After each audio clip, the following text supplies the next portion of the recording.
I think just as society as a whole, we have thought of perimenopause and menopause as this awful thing with all of these awful symptoms. And it's this dying of who we are. Like some women love the fact that they don't have to have their periods anymore.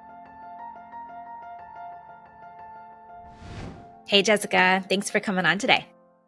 Thanks for having me today, Renee. I really am going to enjoy this conversation. I know this because we've already chatted before and we had so much fun. I know. I love, like, when I reached out and kind of posted about looking for some new guests and things, like, you never know who you're going to connect with and who you're going to find and whatnot. But I think it's always amazing. Like, there's amazing people doing amazing things in the world, and you were one of them. So I'm so glad that we had this initial connection, and I know it is going to be a great conversation, and to be able to see, like, potentially where things go, like, relationship wise from here. We've just met. We're just like becoming new friends, which is amazing. I know maybe a lot of people in my audience probably don't know who you are either. So would you mind just telling us a little bit about who you are and what you do and how you serve people? Yeah, absolutely. So a little bit about me. I am an integrative health practitioner and health coach, and this is my third career. I went from corporate world to doing my own thing. And, I know that you really focus in more on cycles, working with your cycle. And what I really noticed is that working just nonstop, go, go, go in the corporate world was really burning me out. I had my health issues became more and more pronounced over time. And I realized that all the things that I was doing, all the things that I was changing, the one thing I didn't change was my work environment. And that's what did it for me. Yeah. I decided, you know what? Quitting my job was the only thing I had not tried yet. And I had been working almost nonstop since I was a freshman in college. Yeah. For me to be without like regular employment was really, really weird. I'm sure it was like a huge identity shift. Yes. Yeah. And that was kind of stressful. I remember still waking up in the middle of the night thinking, oh my gosh, I've got a meeting this morning with the East Coast. And it's like, oh, wait, no, I don't have any meetings today. So it really took a while for my nervous system to relax. And at that point, I decided, okay, well, what am I going to do next? And I kept on hearing about health coaching. And so I dug a little deeper and discovered, oh, this is where I might find my solutions to my health issues. Because working with conventional doctors and even naturopathic doctors, I felt like I was just going around and around in the circle and not quite honing in what I needed to do to reverse a bunch of different autoimmune conditions. And so, yeah, that's my background. The other piece of my background that's really relevant here, I think, is I was a sustainability consultant and expert at the corporation. And then before that, I was a consultant. And so my knowledge of environmental toxins and also the things in our environment that could affect our nervous system. I've got pretty deep knowledge in that. So I've been able to bring that into my health coaching business as well. Yeah. Which I think like you and I probably when we met to just kind of like chit chat about what could we talk about on the podcast. I mean, I think we talked forever just there. And we're like, okay, let's just stop. Let's talk about this because there are so many things like around the toxins and just the awareness. I think more people are becoming aware of that these days, like of what toxins are out there and what's in our environment and what changes are we making in the way we produce things and the way we eat things and the way all of those things that like is impacting us. But I know the other big topic that you and I talked about was this idea of perimenopause. And I get asked this question all the time. Anytime I'm running an ad around cycling your business and whatnot, it's the number one question I get around like, how does this work with perimenopause? And I really do firmly believe that we are all cyclical, regardless if we have a cycle or not, or if it's an irregular cycle or not. And I know you and I talked about this too, of like the way the sun and the moon operate, the tides operate, like the way Mother Nature operates, like the world is just so cyclical. Like, how can we not believe that we're cyclical? But at the same time, one, is somebody who will be 40 very soon. I haven't gone through perimenopause. Like, I'm sure I'm starting to see symptoms of it, but I don't necessarily feel like I have real world personal experience. It's all based on my theories and my ideas and the research that I've done and the where I think beliefs are. But somewhere in that conversation you and I had, you said, yeah, perimenopause and menopause doesn't have to be this awful thing like so many of us have laid it out to be. And I, especially in the communities, like I said, I'm turning 40. A lot of my friends are in that 40 to 50-ish range. And so it's a hot topic. People are talking about it all the time, but it always comes with such negativity. It comes with, oh, these symptoms and oh, this or oh, that. Like, there's just such a thing. And when you said that, I was like, yes, like this is what we need to challenge. We need to talk about this because I think just as society as a whole, we have thought of perimenopause and menopause as this awful thing with all of these awful symptoms. And it's this dying of who we are. Like, some women love the fact that they don't have to have their periods anymore. But aside from that, it comes with all this other negative stuff. And I had recently saw an image or something, a reel, that was talking about how in Japan, this could be totally false. I'm just telling you, I saw it on the internet. But that in Japan, they celebrate going through menopause and they have this whole different perception of what that journey looks like. It's like this evolution and like ascension of essentially who they are. And it was just fascinating to see that and like our perceptions of what the process looks like and how that impacts us. And what if we were to challenge the belief that we have around menopause and perimenopause? Is this going to be this awful journey that has all of these symptoms and this miserable experience? And when you said that, I was like, okay, let's talk about this, because I think it is one of those topics, like those things that like most of society just sees that process as being this miserable, awful thing that they have to go through. Yeah. Yeah. And I love what you just said.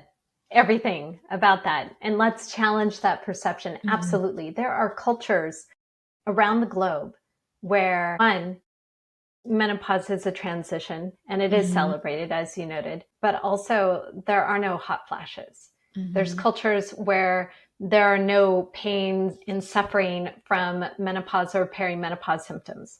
And you have to ask your question, the why. Yeah. The question, why? Why is that? That was going to be my question for you. Yeah. I was going to say, why? Now, what is it? Here's the thing. Not all cultures survive off of processed foods. Not all cultures are just go, go, go with tons of pressure and you have to do more and more and more. Yeah. Life has gotten more quote unquote efficient, but that just means that our calendars get packed up more. Totally. We also have difficulty setting boundaries for ourselves. We aren't eating enough nutrients. So we're nutrient deficient, which means certain organs in our bodies just don't work as well. We're not moving our bodies as much. You know, other cultures, they move all the time. We don't. We are really, really sedentary. And especially, you know, going through winter, I feel like winter is a time where we become even more sedentary. I myself was noticing this, and I walk every day and I have some weights that I lift at home and I do stretches and things like that. So I'm not totally sedentary, but even I felt it this last weekend. I went out and gardened and I was feeling it. It's like, oh my gosh, I have not moved my body like this since last year. And it's really pronounced. And I'm thinking, wow, if that's me, just think about all the other women out there who are sitting at their desk for 10 hours a day. Then they go home, they make dinner, and then they sit down at the table and then they sit at their couch.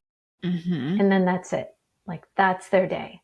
Yeah. And that could really impact us when we start to lose that muscle mass. We can't attribute it to aging. We have to attribute it to not moving our bodies. And yes, okay, aging has a little bit of something to do with it, but then you adjust your diet, you adjust the movement so that you start to make up for that.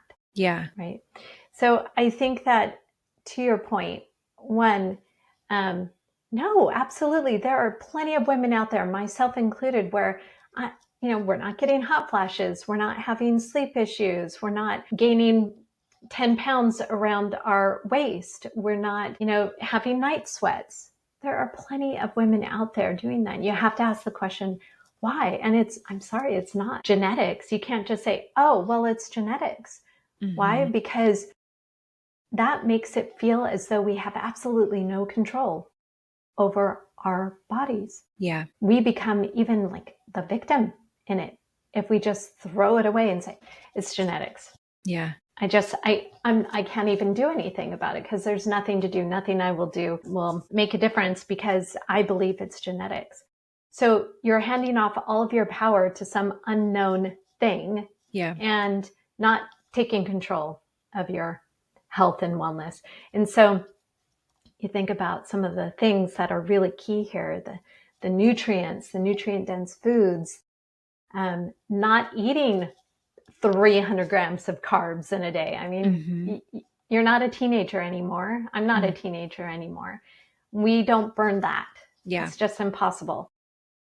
Our metabolism is changing a bit. The way that we process proteins are changing as well. And so there are some shifts that we need to make in our diet. And then there's the shifts that we need to make in how we move our bodies. We need to do a lot more strengthening. And not only that, but when we think about our entire lifestyle, we think about how easy it is to get food anytime. Totally. So we eat all day, and then we eat a late night snack before going to bed, and then we wake up early, ready to go for work, and we're eating again. Many of us don't even give ourselves a 12-hour fasting window, which is really not good from a longevity standpoint. But there are so many things that we could do to feed our bodies in a way that supports our metabolism and supports our hormone production as well. Stressors definitely play a role, and so do setting boundaries. So there's so many things that we can do, and I want women to feel empowered. And you know what? Hitting menopause, it's like literally one day. It's one day. I'm going to have a celebration. You betcha. It'll be really obnoxious and loud. And it's going to be really awesome. And I'm not there yet, but one day I will be there, and I will absolutely be celebrating it. Yeah. Yeah. I think like what you highlighted too is like there are just so many factors. There's so many reasons. And, you know, looking at the way we live our lives now and all the things we do, actually, it's funny you mentioned like just speed of access and things. I actually told my kids for various reasons, I said, I want to stop ordering on Amazon. Like, I want to stop buying things off Amazon. One of them was that speed, that sense of instantaneous gratification, and teaching not just them, but myself that there's this element of delayed gratification where if we know we need something, let's put it on the list. And then the next time we go to the store, but it doesn't mean I'm going to the store today. It doesn't mean that we're going to get it today. It doesn't mean that it's happening right now, but that we put it on there. One, I think it's going to help my budget, but I also think it's going to help just this sense of like instantaneousness. And I think the instantaneousness, while like you said, it's kind of efficient, it also, I think it inadvertently has created more stress. Like that sense of I can put it on my Amazon cart right now and it's here tomorrow. While that sounds really efficient, I think ultimately it's created more stress. Like just for me, even in the last couple of weeks of saying like, I'm not buying as much on Amazon, I have noticed like there's this element of like, oh, when I go put it on my shopping list, instead of just putting it in my shopping cart, it feels less stressful. It's like super weird. I don't know how that's possible, but it does have this sense of not having that instant thing. And the same factor I told the kids, I was like, the month of March, one of my goals is no eating out. So like not buying food out, not doing anything out. Like if you want to eat, it has to come from home, which means if we're going straight from school to volleyball or soccer or baseball or whatever, you need to kind of plan ahead and have a snack in the car, or you bring it to school with you or something, or like have it prepared in the refrigerator so that I can grab it and bring it. But this sense of just having like, we know we're going to need food, but rather than going out and buying it, like buying it at home.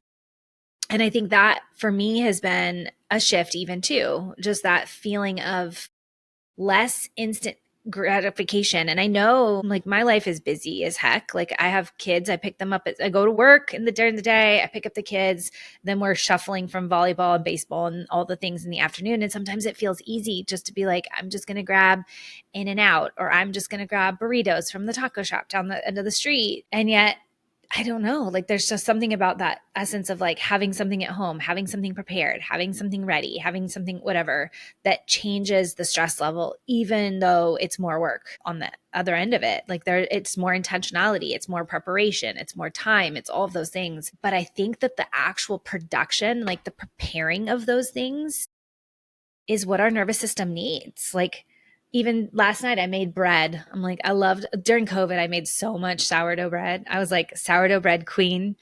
And recently I got a new sourdough starter. And so I've been like making a ton of bread. And so last night I'm making this bread and my husband made something with chicken. So I was like making bone broth and all these things. And I woke up this morning and I was thinking about like, I've got fresh bread, I've got fresh bone broth, I've got these things. Like it took me way more time than if I had just bought a box of bone broth or if I just went and bought a loaf of bread. But yet I think there was something so nurturing and restorative and calming for my nervous system in actually preparing it and making it myself that I wonder if even that is part of, like you talked about, like nutrient deficiencies and things like that. I wonder if that's also part of it. It's like my body is actually going to receive that food in a much different way, like a wholesome way, like how much our mind actually plays on. Like a friend of mine is a nutrition, used to be do nutrition stuff. And she said that like she found people, same nutrition plan, same food, same whatever, their bodies would respond to it so differently. And she attributed a lot of it to the beliefs that they had behind it and the mindset they had around what they were doing and these things.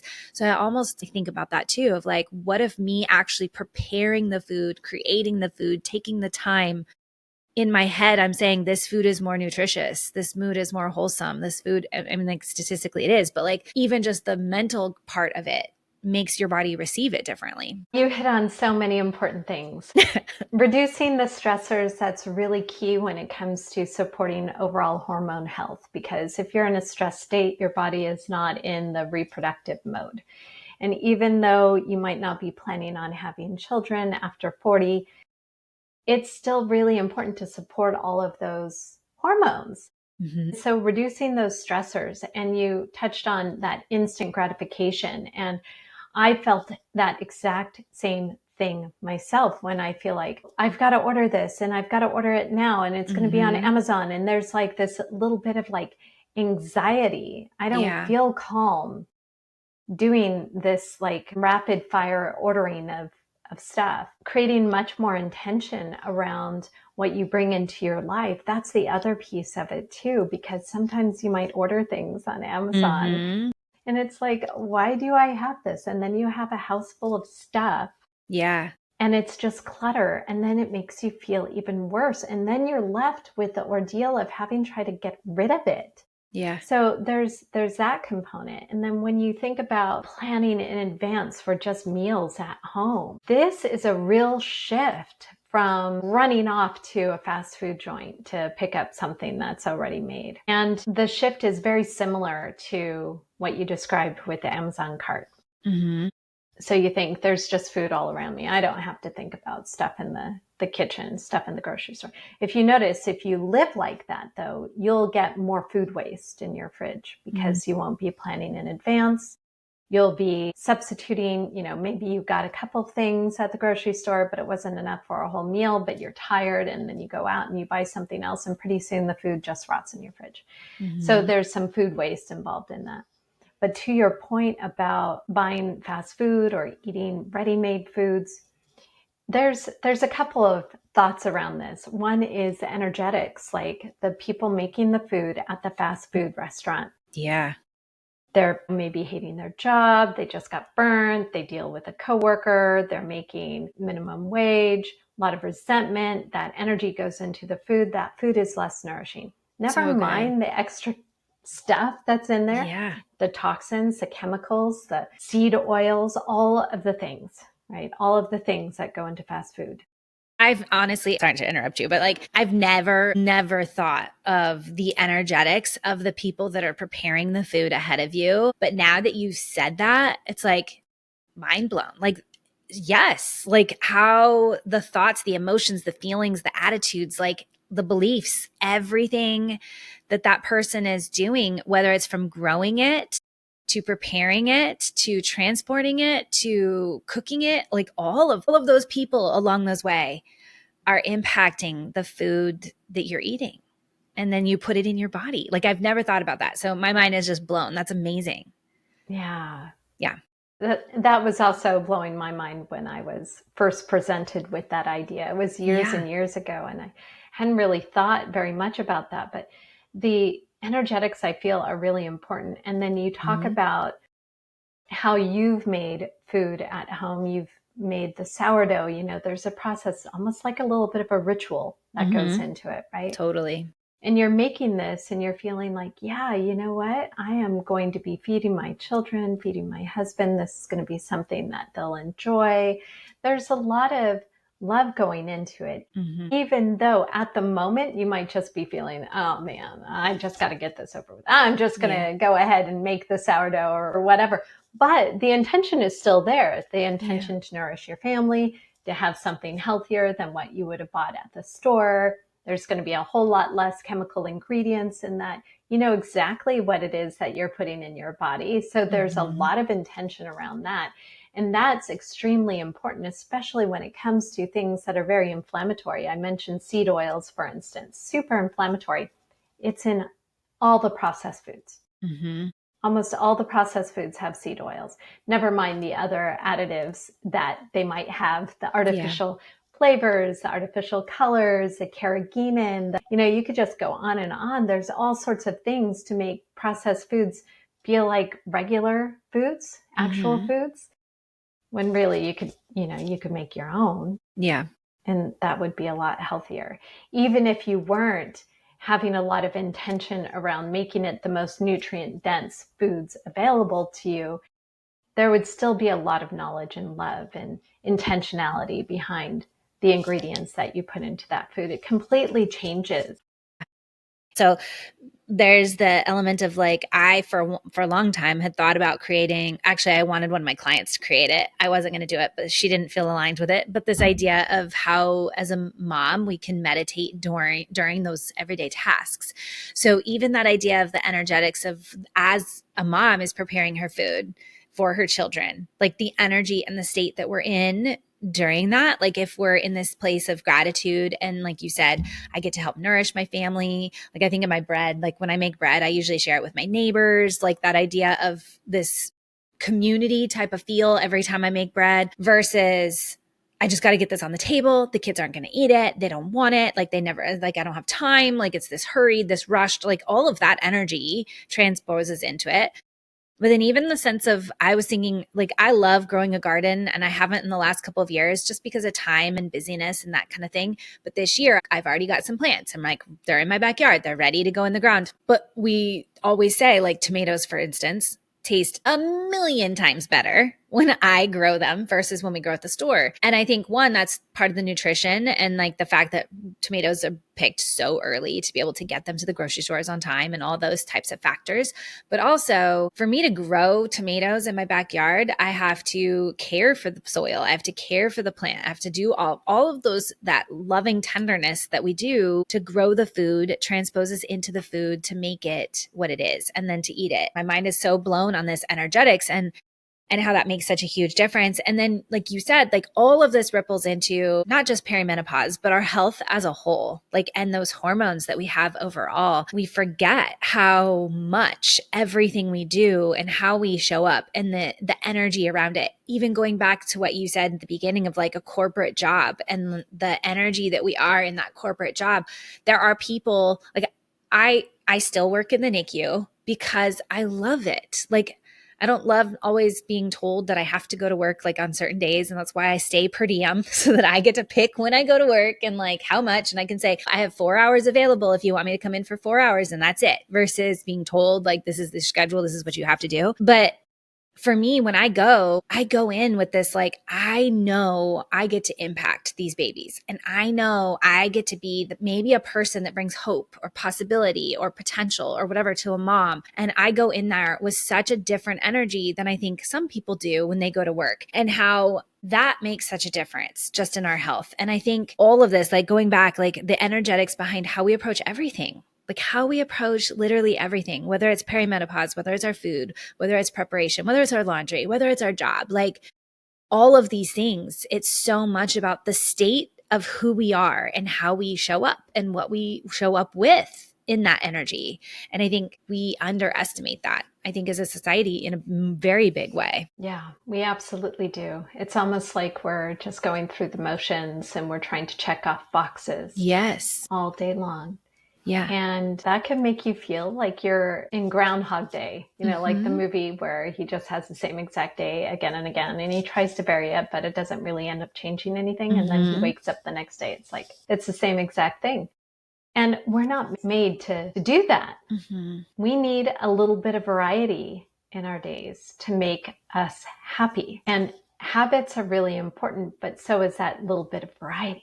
We've Yeah. got to challenge ourselves in new ways. And one of the ways that we could challenge ourselves is to be more present in the moment.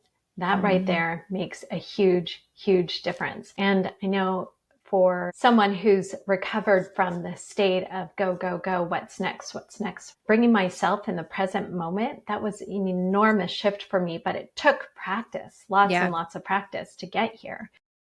And I still find myself trying to remember, oh, wait, no, I'm Jessica. Here I am Mm-hmm. in the present moment, noticing what my daughter is doing. For instance, she's hilarious. But I could be really impatient with her. I could be thinking, oh, but I need to do this, this, and this in order to get her out the door in time. And then Yeah. I miss these precious moments. Yeah. And then we talk about also that intention as we're going through our day-to-day lives. I think that when we feel this hurried energy, this stressful energy, it's because we're not in the present moment. Mm-hmm. We're not thinking about the things that are going on. We're not thinking about the dough that we're kneading or the veggies that we're cutting or the plants that we're growing. We're not thinking along those lines. Our brain is like a mile away. And Mm-hmm. that really brings a lot of chronic stress. And here's the thing, too, about this chronic stress piece and not being in the present. I had mentioned that stress really impacts the hormones. Thing is, a lot of women are not aware that they're in a state of chronic stress.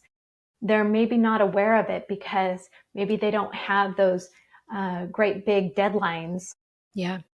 being thrown at them constantly. It's like, oh no, my job is a lot less stressful. Just think about your day. Think about how often you spend in that present moment. Think about your thoughts as well. What are the thoughts that you're having, the things that you're telling yourself about the coworker over there that, you might think doesn't think highly of you? Or it could be the thought that, maybe your boss doesn't appreciate you. Or it could be the thought of, am I going to get this raise? I just don't know. How am I going to get this raise? There's all these things that add stress to our days. And even though the day-to-day physical activities, like the truth of those activities, don't seem stressful, it's the thoughts that create the stress. Mm-hmm. And when we have that happen, our testosterone, our DHEA, our progesterone, our estrogen starts to plummet. And this is really, really key as you go through perimenopause and transition into post-menopause. Your adrenals that feed your body that cortisol to get up and go and run away from danger, that's what's taking over the testosterone and estrogen production. Yeah. So if your adrenals are worn out because of the chronic stress, your sex hormones will be even lower after you've hit that menopause stage and go into post-menopause. Yeah. So it's even more important to focus on your life, the Mm-hmm. intentionality, the being in the moment. Get rid of those Mm-hmm. stressors, or at the very least, put boundaries around things so that you could keep them contained. Boundaries are so important. Mm-hmm. And having some stressors are absolutely important for, that go-getter thing. You want to be able to go after those big dream type projects, right? Yeah. But then when it's done, you need to be able to come home and be like, well, that felt good. Now I'm with you. Yeah. Yeah. Totally. I remember when I was going to get acupuncture, she would say, like, what's your stress level? She's like, I'll put some needles in for stress management and stuff. And I remember saying, like, I'm not really that stressed. I handle stress pretty well. it was actually, I don't think it was our conversation, but somewhere recently I had heard that idea of like women who feel like they have a very high pain tolerance are actually potentially people that are really stressed and like have this, their nervous system, it doesn't respond to pain. Like it's kind of shut down that pain response. And I was like, oh, that's kind of a fascinating way to look at it too. Cause I've always been one of those people that felt like I have a very high pain tolerance. And now I sit there and wonder, I'm like, oh, do I have a really high pain tolerance? Because I've been tolerating stress for so long and it's shut off that pain response as much. Like it takes a lot more pain to get there. But I think for me, just even in the last month or so, this new year, I've like made a much more intentional effort to in the mornings go outside in my robe or whatever it might be, to sit on the ground and to even spend 10 minutes of doing a meditation in the morning. And I've noticed that the mornings that I do that, even some mornings I'll just read my little book and I'll journal a little bit about gratitude. There's something so different about going outside and sitting on the ground and meditating for like 10 minutes in the morning that I feel. It seems so simple, but I can look back at the days that I've missed it in the last couple of weeks. And those are the days that I get so triggered with the kids. I get irritable. They're frustrated. I'm frustrated. Like we're all frustrated. And I can pinpoint it back to I didn't take that moment in the beginning of the day. Like that was me not centering myself in the beginning. And I could remember like I went to a little retreat and I came home and even me just like waking up my kids in the morning, I would like pause and like sniff in them and like breathe in like here's this child that I have here, and just that energy made such a huge difference. And I think we underestimate that, right? Like oftentimes I'm like, come on, let's go, let's go. Like you even talked about like rushing your daughter out the door, like, come on, come on, come on, let's go, let's go, let's go. We got to get up, get up, get up, wake up, wake up, wake up. But just those moments of like micro pausing and slowing down and setting that in little bit of an intentionality, for me, they shift the entire day. And it seems so simple and so subtle. And I think before I probably I still wouldn't have said like, oh, I was in a stressed out state. But I think on the opposite side of that, my body was physiologically stressed. Like whether it was my heart rate was elevated, or one thing when I started doing breath work, I realized how much I was breath holding. I wasn't actually like releasing and exhaling a breath. And so there was just all this tension. So for me, I think it was the opposite of like my mental capacity didn't feel stressed, but my body was definitely stressed of like holding tension, holding emotions, holding trauma, holding triggers, like holding all of these things or rushing to things, going to things, doing all these things that I didn't realize my body needed to relax. Like my body was holding so much stress. And our bodies definitely get a hold of the stress in all sorts of ways. And sometimes it comes up as a more specific symptom, right? Yeah. Yeah. And I think that that's something too, like even for me over the years of realizing sometimes pain isn't necessarily just a physical pain, that there is an emotion or a stress sort of response behind it as well. Like I think, I don't know if I've shared this story on the podcast ever, but I have a torn labrum in both hips actually. But it was probably about this time last year that it flared and I could not walk. It hurt so bad. It was like excruciating every time I'd get in and out of the car, whatnot. I was like on the verge of like, I need surgery and give me surgery now. Like I can't do this. And I went in and did all the things, met with the orthopedist, like did the MRIs, did all the physical therapy, did the things. And I had a mentor say, I kind of think this is maybe more of an emotional thing. I think that there's an emotional attachment or some sort of thing that needs to be released. And so I went down that avenue and did some Reiki and did some massage, like Reiki massage thing. And it was like instant. The pain was gone. So it's like anatomically, I know that the labrum tear is still there, right? The physical thing has not changed, but the pain is gone. And how much the manifestation of pain and things like that in that way isn't always just a physical thing. It's an emotional attachment to a stress level, whatever, all of these anxiety, whatever the things that we're holding, and how we underestimate that too. Yeah. Yeah. So true. You've reminded me of a client who she had some chronic back pain and some pain in her knees. And so that kind of stopped her from doing too much activity, actually, surprisingly, with her upper body. One of the things that we had done is to reduce some inflammation in her body overall. So we changed up her diet a bit. Her inflammation started to go away. And the interesting part was that her inflammation started going away in her knees, but somehow it translated to her back, because all of a sudden she was open to the idea that maybe she didn't have as much back pain as she thought. Maybe she was holding herself in a way to protect her back in anticipation of the pain. Yeah. And then she started moving again. And she said, I don't really have the pain, not only in my knees, but I also don't have the same kind of pain in my back. And it feels like it's getting better and better all the time. Mm-hmm. It's almost as if that one little improvement Mm-hmm. showed her that her body was able to feel better. Mm-hmm. And that removed that block. Yeah. Yeah. Yeah. So good. So good. It is so good. I think we could probably keep talking forever. Like, we didn't even touch on a lot of things that I know we probably could have and where we could have gone down. But, you know, we both have places to go and other things to do. And if people want to connect with you and get to know you more, learn more about what you're doing and how you're showing up in the world and things like that, where is the best place for them to find you? Well, they could definitely look at my website, Jessica Green Wellness. And also, I'm quite active on YouTube as well. So I post a video every week. And right now, I'm really focused in on perimenopause and different aspects of that. So that's a really good place to learn a little bit more about how to support your body during that time. And my channel is Jessica Green Wellness also. Beautiful. I'm very consistent. You could also find me on Instagram as well. So any of those places. And I do have a freebie that I know that you'll link below. It's just a 3-day hormone reset. It's a really great place to start. It's sort of, I consider it a beginner guide for resetting your diet so that you eat a bit more nutrient dense foods, lower carbs, a bit more protein.